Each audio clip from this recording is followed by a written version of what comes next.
کبھی کبھی نا زندگی کو بدل دینے والے خیالات وہ سب سے مشکل وقت میں سامنے آتے ہیں۔ آج کی کہانی بھی کچھ ایسی ہی ہے۔ ایک جان لیوا حادثے نے نہ صرف ایک انسان کی زندگی بدلی بلکہ ایک ایسی سوچ کو جنم دیا جس نے لاکھوں لوگوں کو متاثر کیا۔ اور وہ سوچ کیا تھی؟ ایٹمی عادات کی طاقت۔ یہ الفاظ جیمس کلیئر کے ہیں، ایک لمحہ جس نے سب کچھ بدل کر رکھ دیا اور ایک ایسی تعمیر نو کی بنیاد رکھی جس کا کسی نے سوچا بھی نہیں تھا۔ یہ کوئی معمولی حادثہ نہیں تھا، یہ ایک ایسا واقعہ تھا جس نے جیمس کی زندگی کو ایک بالکل ہی نئے اور خوفناک راستے پر ڈال دیا، اور اس کی شروعات ہوئی ایک انتہائی افراتفری بھرے گھنٹے سے۔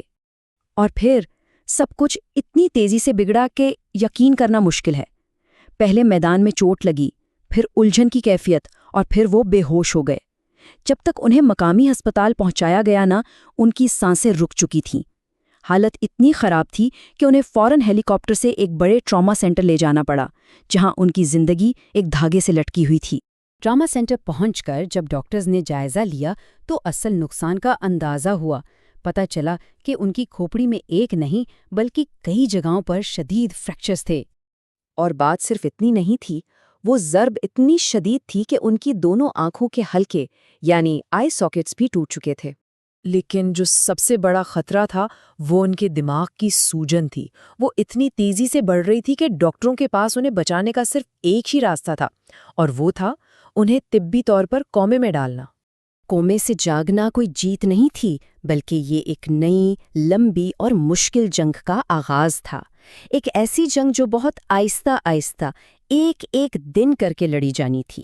8 مہینے، سوچئے 8 مہینے لگے انہیں صرف اس قابل ہونے میں کہ وہ گاڑی چلانے جیسا ایک عام سا کام دوبارہ کر سکیں۔ اور یہ تو بس آنے والی مشکلات کی ایک ہلکی سی جھلک تھی۔ جسمانی تکلیف سے زیادہ تکلیف دہ ان کے خواب کا ٹوٹنا تھا۔ ان کا خواب تھا کہ وہ اپنے والد کی طرح ایک پروفیشنل بیس بال پلیئر بنے، لیکن اس چوٹ کے بعد انہیں اپنی اسکول کی مین ٹیم سے ہی نکال دیا گیا۔ وہ اپنی زندگی کے سب سے نچلے ترین مقام پر تھے۔ یہ صرف ٹیم سے نکالے جانے کا دکھ نہیں تھا، انہیں ایسا لگ رہا تھا جیسے ان کی پوری پہچان ہی چھن گئی ہو۔ جس مستقبل کا انہوں نے ہمیشہ تصور کیا تھا وہ ان کی آنکھوں کے سامنے بکھر رہا تھا۔ لیکن اسی مایوسی کی گہرائی میں کچھ بدلنے لگا۔ جب وہ بڑی کامیابیاں حاصل نہیں کر سکتے تھے تو انہوں نے اس ایک چیز پر توجہ دینا شروع کی جو ان کے بس میں تھی، یعنی بہت چھوٹے چھوٹے قدم اٹھانا۔ تو سوال یہ ہے کہ کوئی شخص کومے سے نکل کر اپنی پڑھائی اور کھیلوں میں کامیابی کی بلندیوں تک کیسے پہنچ سکتا ہے؟ جواب کسی ایک بڑی انقلابی تبدیلی میں نہیں ہے، بلکہ اس سے کہیں چھوٹی، بہت چھوٹی چیز میں ہے۔ تو شروعات کیسے ہوئی؟ ان چیزوں سے جنہیں ہم شاید نوٹس بھی نہ کریں، جیسے وقت پر سو جانا، اپنے ہاسٹل کا کمرہ صاف ستھرا رکھنا، ہر ہفتے پابندی سے وزن اٹھانا۔ اب دیکھیں، الگ الگ تو یہ بہت چھوٹی چھوٹی باتیں لگتی ہیں، ہے نا؟ لیکن جب یہ سب ملیں تو انہوں نے جیمس کو وہ چیز واپس دی جو وہ کھو چکے تھے، اپنی زندگی پر کنٹرول کا احساس، اور یہیں سے ان کا اعتماد سمجھے کہ ایک ایک اینٹ کر کے دوبارہ بننا شروع ہوا۔ اور پھر وقت کے ساتھ ساتھ یہ چھوٹے چھوٹے قدم اکٹھے ہونے لگے، بالکل ویسے جیسے بینک اکاؤنٹ میں سود جمع ہوتا ہے نا۔ ہر چھوٹی کامیابی پچھلی کامیابی کے اوپر بنتی گئی، اور اس سے ایک ایسی رفتار پیدا ہوئی جسے روکنا ناممکن تھا۔ کالج میں ان کی تبدیلی تو بس حیران کن تھی۔ وہ اپنے پہلے سال میں ٹیم کے سب سے کمزور کھلاڑی تھے اور آخری سال تک آتے آتے یونیورسٹی کے بہترین ایتھلیٹ بن گئے۔ اور یہ سب کیسے ہوا؟ انہی چھوٹی چھوٹی مستقل روزمرہ کی عادتوں کی وجہ سے۔ اور ان کے کامیابی کا سب سے بڑا ثبوت تھا جب انہیں کالج سپورٹس کے سب سے بڑے اعزازات میں سے ایک کے لیے چنا گیا، ESPN کی اکیڈمک آل امریکہ ٹیم کا حصہ بننا۔ ملک بھر کے ہزاروں ایتھلیٹس میں سے صرف 33 کھلاڑیوں کو یہ اعزاز ملتا ہے۔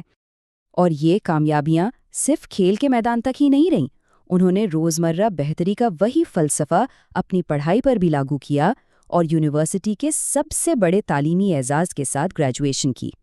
تو وہ کہانی جو زندہ رہنے کی ایک کوشش سے شروع ہوئی تھی، وہ کامیابی کے ایک مکمل فارمولے میں بدل گئی۔ جیمس کو احساس ہوا کہ انہوں نے بہتری کا ایک ایسا سسٹم بنا لیا ہے جسے کوئی بھی کہیں بھی استعمال کر سکتا ہے۔ اور یہی وہ بنیادی سبق ہے جو انہوں نے اپنے اس پورے تجربے سے سیکھا۔ جیسا کہ انہوں نے خود کہا، یہ ایک یاد دہانی ہے کہ زندگی کی سب سے بڑی تبدیلیاں اکثر راتوں رات نہیں ہوتیں۔ یہ سب کچھ ایک بہت ہی سادہ سے لفظ کے گرد گھومتا ہے، عادت۔ عادت کیا ہے؟ بس ایک ایسا کام جسے ہم اتنی بار کرتے ہیں کہ وہ خود بخود ہونے لگتا ہے۔ جیمز کی جلدی سونے اور کمرہ صاف رکھنے کی عادتیں آٹومیٹک بن گئیں، جس سے ان کی ذہنی توانائی بڑے مسائل سے نمٹنے کے لیے بچ گئی۔ اور اپنے تجربے سے انہوں نے اس پورے عمل کو ایک 4 قدمی ماڈل میں ڈھال دیا۔ اسے ایسے سمجھیں، پہلے آپ کو ایک اشارہ ملتا ہے، جیسے آپ کا فون بجنا۔ پھر ایک خواہش پیدا ہوتی ہے، یعنی یہ جاننے کی کہ کیا ہوا ہے۔